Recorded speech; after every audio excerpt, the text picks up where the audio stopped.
Ça y est, alors que cette vidéo sort, Kerbal Space Program 2 fait lui aussi son entrée, et avec lui une foule de promesses et de nouveautés. Car Kerbal Space Program, son prédécesseur, a déjà taillé une solide réputation à la licence, en permettant à tout un chacun de créer ses fusées, navettes, stations spatiales et autres rovers, en maîtrisant des sujets techniques et en les apprenant de façon simple, par le divertissement. Pour ce faire, Kerbal Space Program met à notre disposition un système planétaire fictif dont les planètes et la taille générale sont plus petits que le nôtre, où Kerbin, Lamoon et Minmus remplacent la Terre et la Lune, Dunai, Eve, Mars et Vénus, et encore bien d'autres objets qu'il nous est libre d'explorer comme bon nous semble avec les moyens que l'on veut. Le tout en nous faisant incarner et parfois maltraiter contre notre volonté pour les moins sadiques d'entre nous, nos bons hommes verts favoris nommés Kerbal. Dans ce contexte, vouloir créer un second vœu qui permettrait d'aller plus loin est un pari pour le moins audacieux. Et pour y arriver, il y a aussi encore énormément de chemin à parcourir, malgré un départ plus qu'intéressant. Du coup, je vous propose de se faire ensemble un tour d'horizon de ce qu'il propose, ce qu'il ajoute, ce qui lui manque, les problèmes et avantages, et de voir un peu à quoi s'attendre pour la suite. Mais d'abord, je tiens à remercier Private Division pour m'avoir permis d'accéder à KSP2 en avant-première, ce qui me permet de vous sortir cette vidéo dans les meilleures conditions possibles. Bon, je tiens à le préciser aussi, et même si cette vidéo est possible grâce à eux, mais cette vidéo n'est pas strictement sponsorisée, au sens où je suis parfaitement libre de dire ce que je dis dedans, et d'aborder tant les points positifs que négatifs du jeu tout en restant honnête évidemment. Et ça, je trouvais important de le préciser avant de commencer, car soyons honnêtes, tant dans le négatif que le positif, il y a pas mal de choses à dire sur KSP2, donc je vais essayer de rester dans l'essentiel tout en m'attardant sur certains points. Alors on va commencer par ce qui fait le plus mal et qui est également souvent mal compris. La question des performances.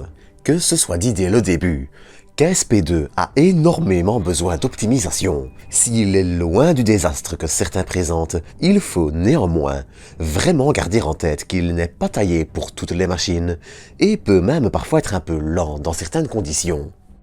Alors sur un ordinateur moyen de gamme comme le mien, ça reste clairement jouable. Je vous mettrai donc ma configuration en description. C'est jouable à tout moment, même si certains lags, comme je le disais, se font parfois sentir. Et c'est un point qu'il faut noter avec une sortie en bêta, il reste encore beaucoup à faire. On peut, en un sens, et bien que les défis et moyens aient grandement évolué, comparer KSP1 et KSP2. Tous deux sortent avant d'être entièrement finis, et plein de fonctionnalités doivent encore s'y ajouter. Alors que j'écris ces lignes, ce jeudi, beaucoup de fonctionnalités basiques manquent encore. La gestion de la chaleur lors d'une réentrée atmosphérique, par exemple, est pour le moment désactivée et attend une prochaine mise à jour, qui devrait d'ailleurs arriver peu de temps après la sortie. La notion de science étant elle aussi absente, et avec elle les autres modes de jeu à part le mode Sandbox qui est lui déjà disponible, il faudra encore attendre un peu pour découvrir ou redécouvrir nos instruments favoris.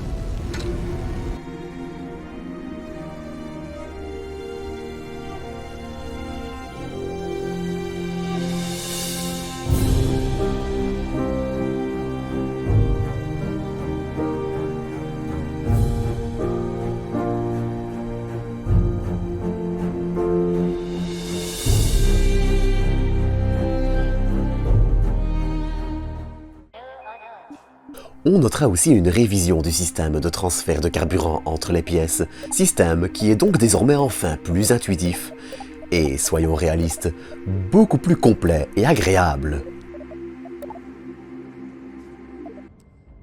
Dans les fonctionnalités qu'il faut encore attendre, il faut noter les aérofreins, une interface qui est encore en cours de polissage et d'amélioration, les astéroïdes, les grappins, les bâtiments qui sont temporairement indestructibles, la récolte de ressources qui viendra plus tard, l'absence de pièces robotiques et quelques autres. Comme je le disais, clairement, KSP2 a encore un long chemin devant lui. Mais à côté de ça, il ne faudrait pas le descendre en flèche non plus. Entre la possibilité de créer des formes d'ailes sur mesure, des graphismes qui attendent encore des améliorations mais sont déjà prometteurs, des pièces déjà suffisamment nombreuses pour être créatifs, avec plusieurs nouveautés du côté des coiffes, éléments structurels, pods et pieds d'atterrissage, clairement, KSP2 fait déjà passer de bons moments. Enfin, parfois dur, mais bon quand même. En fait, la question de si vous devez acheter KSP2 maintenant ou pas a une réponse assez simple. Soit vous voulez un jeu, sinon fini au moins poli, et là je vous dirais clairement d'attendre au moins quelques semaines que certains gros bugs soient corrigés. Mais si vous êtes plutôt dans la philosophie de voir le jeu se construire et d'évoluer avec lui, comme ça a été le cas tout au long de l'histoire de KSP1, je rappelle qu'aux premières bêtas même la Moon était mission impossible, alors KSP2 est déjà fait pour vous, car le jeu est franchement prometteur. Entre plusieurs systèmes planétaires, de nouvelles pièces en pagaille, les colonies, le multijoueur, KSP2 ambitionne d'aller énormément plus loin que KSP1, tant en matière de carburant que de technologie, possibilités créatives et horizons de façon générale. Les promesses sont nombreuses, et on peut comprendre le choix de, pour pouvoir les tenir, d'abord développer un cœur sain et fiable, sur lequel construire ensuite la suite, ce qui a toujours été dans les intentions des équipes.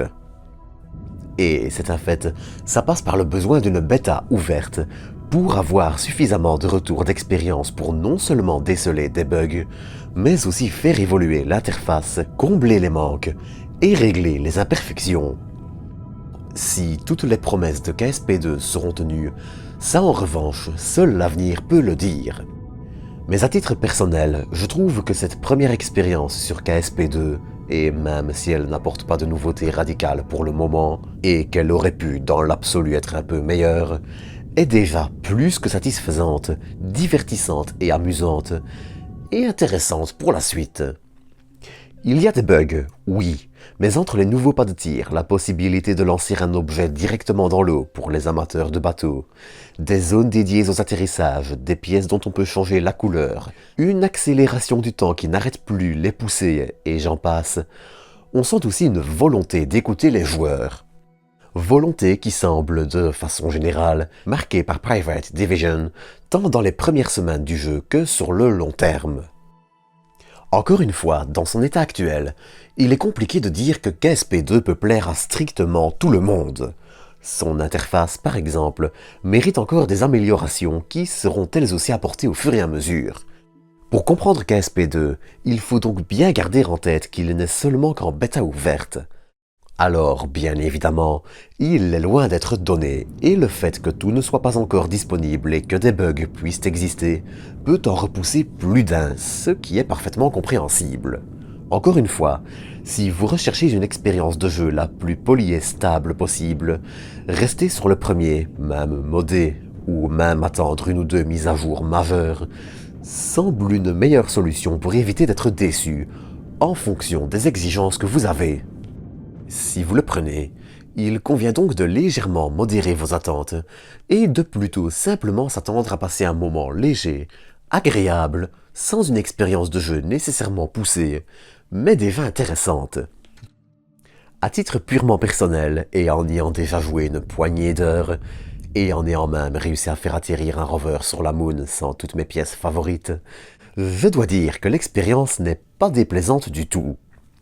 Il m'a fallu combiner avec quelques crashs, freezes et autres plantages, mais pour être tout à fait honnête, c'est difficile de ne pas voir le bon de KSP2, surtout qu'encore une fois je l'ai eu avant sa sortie, quand certains bugs qui ne sont déjà plus là maintenant y étaient encore.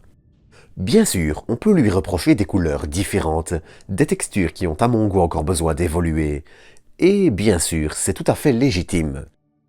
Dans l'absolu, KSP2 est encore imparfait, mais le cœur de ce qui fait une bonne expérience sur Kerbal Space Program, se casser la tronche à des moments imprévus pour recommencer la même mission 5 fois avant de réussir, en comprenant enfin où on fait une bêtise, est déjà bien là.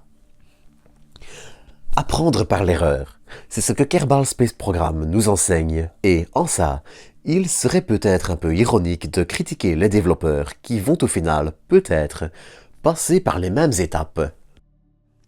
En résumé, Kerbal Space Program vient d'atteindre l'orbite, oui, mais il lui reste encore tout le système solaire à conquérir.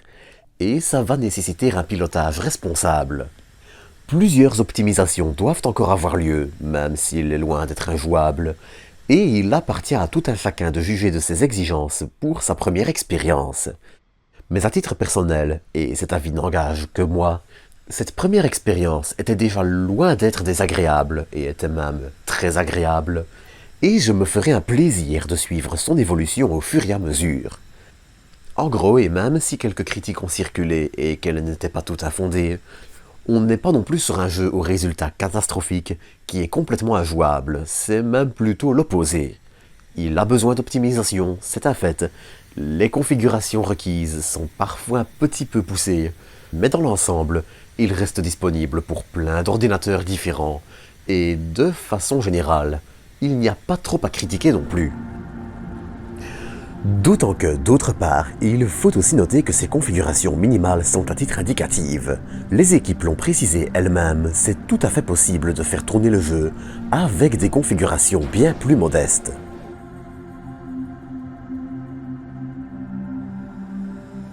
Si ça vous intéresse qu'on en parle encore de temps en temps sur la chaîne, ou même qu'on se fasse quelques voyages ensemble en live, n'hésitez pas à me faire signe en commentaire.